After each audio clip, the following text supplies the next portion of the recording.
Alrighty, good afternoon everybody. I hope everybody can hear me and see me okay. Thank you guys for taking so much of your time today and paying attention in all of the PLCs that we've had so far, or not PLCs, all of the PD trainings that we've had so far.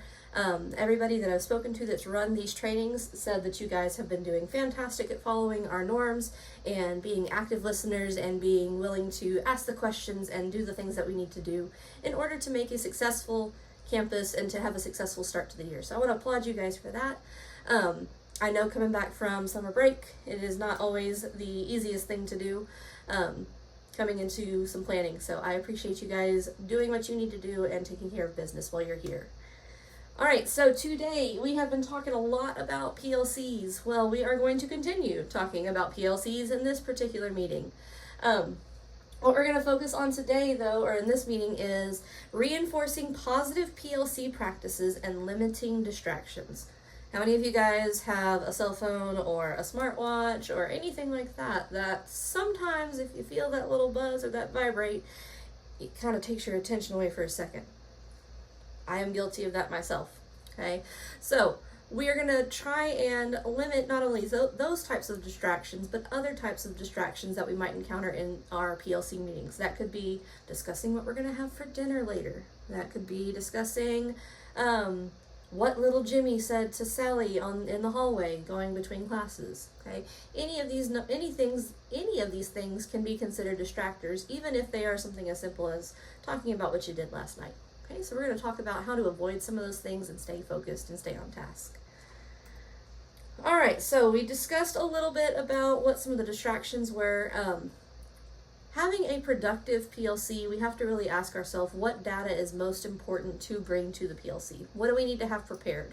If we just show up to a PLC meeting and we have no idea what we're going to talk about, we are just saying, hey, what did you do today? I don't know. What did you do today? Well, my students did this, but what did your students do again? That conversation is not the beneficial conversation. We want to come into our PLCs with a plan already made. So that's where the agenda comes into play. So making sure that we have that agenda and we stick to our agenda. That's just kind of like a checklist, a way to kind of help hold us accountable, saying we talked about this topic, we talked about this topic. Okay, now we need to move on to our next task. Another thing that we need to have prepared when we come in is what data we're going to use. Okay, so if we are going to talk about test scores, we need to make sure we have our test scores compiled in some sort of spreadsheet, a Google document, a form written down in gradebook, somewhere that we can easily access them and use them for our discussion. It does us no good if we come into a PLC meeting with the intention of discussing student test scores and half of the tests haven't been graded, or we don't know where the grades are at, or we have to go through and pull all the grades together. We need to do a little bit of pre-work before we come into our PLCs. Okay? All right, so these are some of our questions. What is the most useful data in a PLC? All right, what type of conversation is most productive?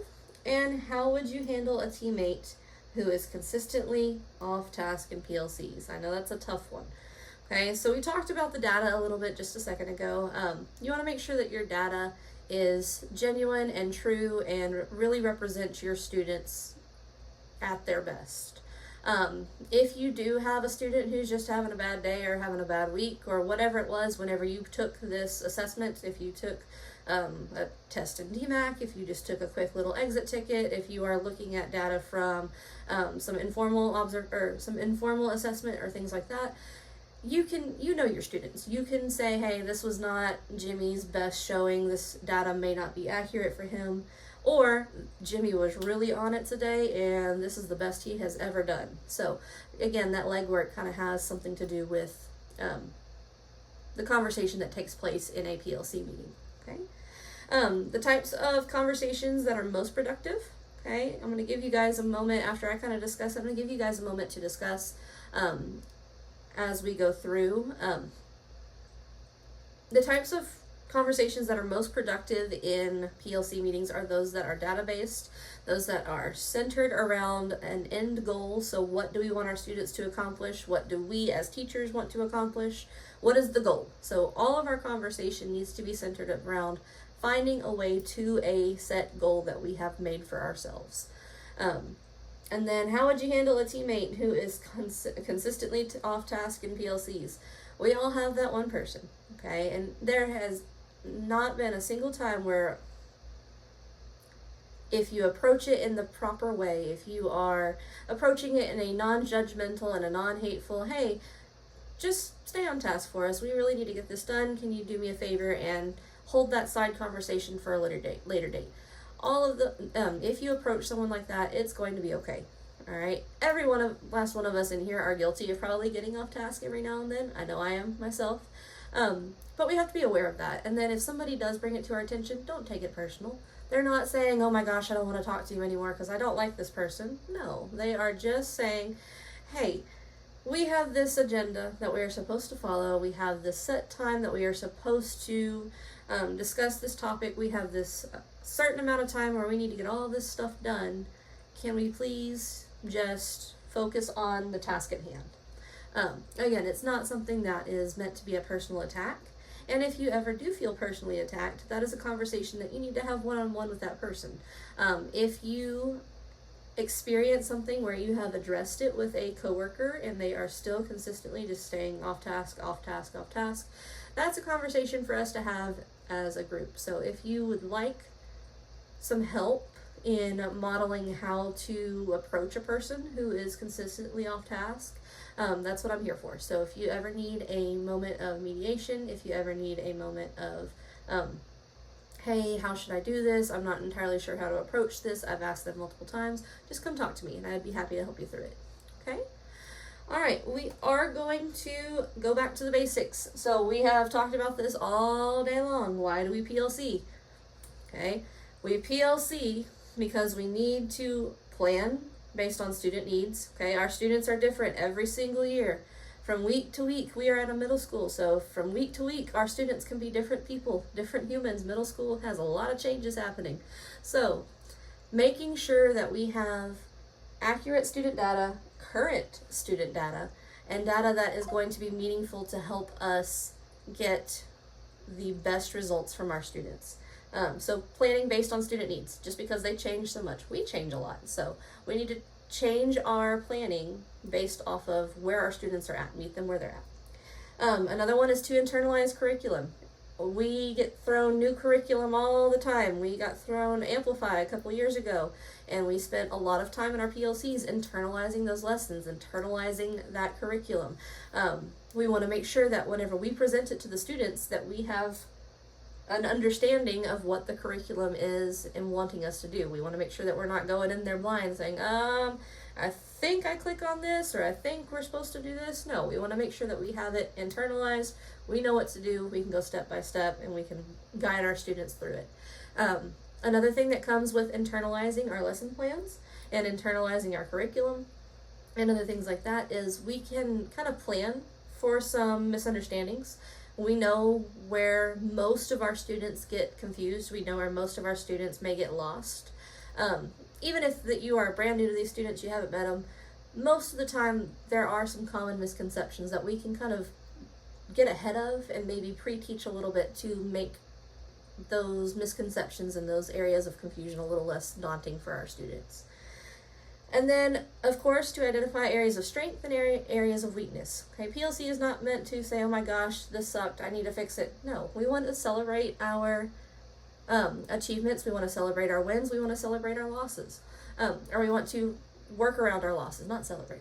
Okay, but we do want to celebrate where we are winning and where we are growing. If we see, hey, from the first 9 weeks to the second 9 weeks, between that 9-week period, my students really started understanding this concept that we've been working a lot better. Celebrate that, because that is a form of growth that our students are working because of some of the planning that we're doing in PLCs. Okay? Alright, so with the growth mindset in mind, let's look at a couple different scenarios. So we're going to go through, and here in just a moment, once we get through our video and we kind of talk a little bit more about what we noticed on it, I'm going to let you guys break up into your groups. I gave y'all a sticky note whenever y'all came in with a group number on it. Whatever your group number is, whenever we get to our scenarios here in just a moment, we are going to work through those and break into those groups. Okay? All right, so first things first, let's watch one together. So, our not so effective use of PLC time.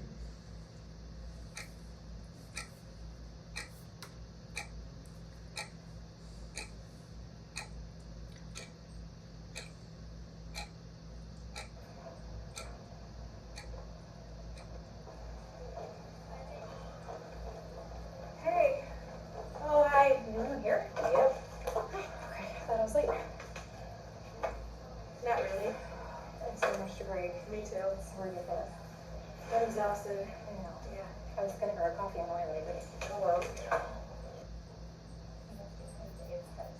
Hey guys, sorry I'm late. I stopped for coffee. Oh, hey, sorry. I just asked for coffee. I was going to.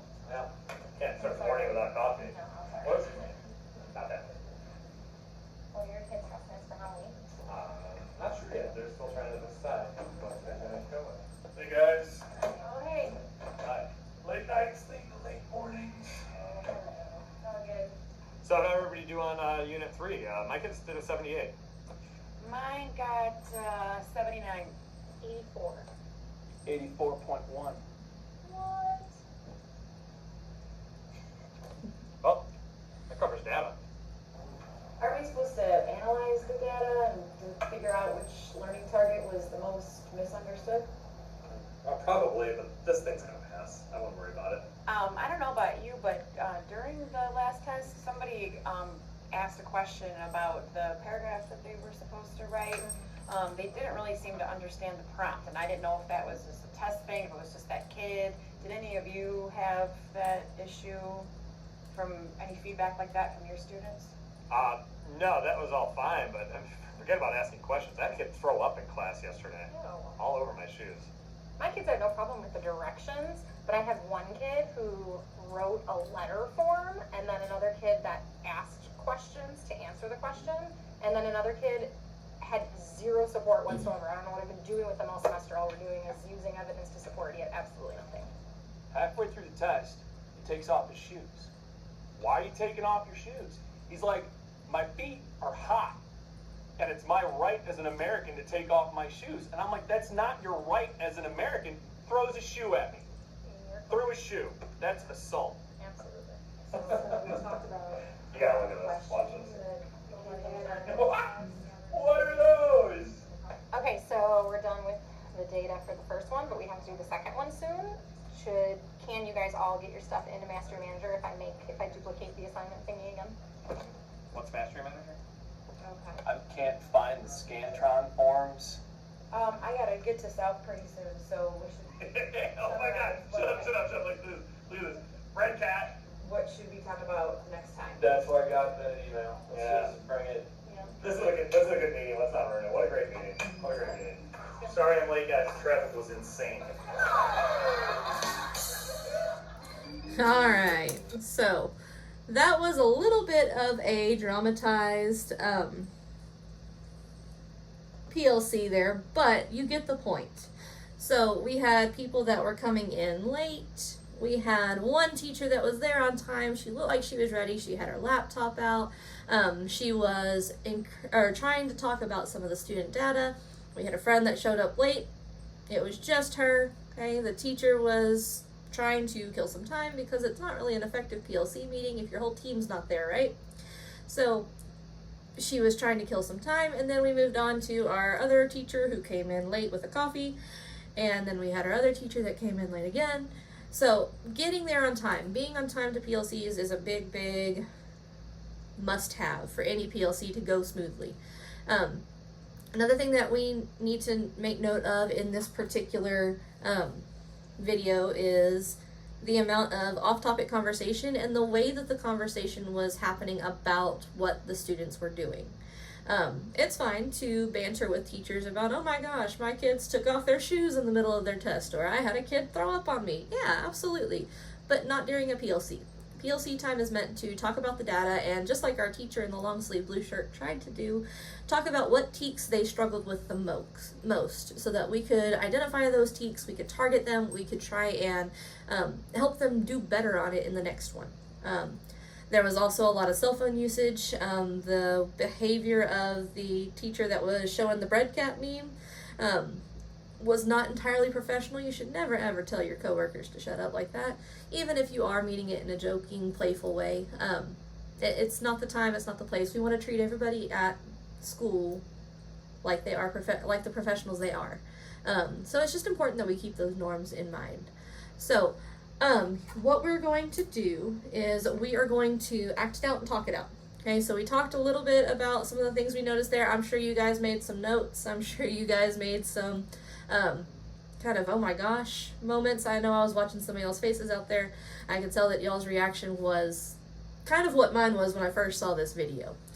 So now it's your turn. You get to be the teachers that are in situations where one teacher or two teachers in some scenarios are not entirely on topic or not entirely on task, and they are driving away they are dwindling away the PLC time that y'all have set aside to talk about student data. So each one of you, I need you to go ahead and move into your respective groups. So if you're group 1, raise your hands, put up a 1, go gather together. If you're a 2, same thing. If you're a 3, same thing. So y'all find your groups and then gather, or go ahead and take a seat. Once you get there, okay, table 1, 2, and 3, I need you to send a volunteer to come grab your scenarios from me. You guys are going to read through these scenarios. It's just a short little interaction that we have made about different types of PLC ones. So my group 1 people, my scenario 1 people, y'all are the ELA team. Okay, scenario 2, y'all are the math team. And then my group 3, y'all are the social studies team. So take a moment, read through these. You can decide amongst yourself who is going to read what, who is going to be what teacher. It is entirely up to you. Now I realize that these are all completely made up situations, so feel free to be a little silly with it, but also keep in mind the purpose of it. We want to practice going through these scenarios and talk about how we would handle each one. Okay? So again, we're going to read through our scenarios, act them out with our table mates, act them out with our group, okay? And then we are going to talk about what areas were good, what areas need a little bit of help, and what areas we just don't need to do in a PLC. Okay, so take a few moments. I'm going to give y'all about 15 minutes to talk amongst your tables, kind of figure out what you're going to do, and then we will come back and write our thoughts down. So each team, you have a little thought bubble. Okay, we will put these up here when it is your turn to present. All right, you guys have the floor. If you have any questions, I'll be circulating around the room. I will also be kind of making note of some really good things that I'm hearing and good things that I'm seeing. So don't be surprised if I shout you out for doing the good things. All right, thank you guys so much.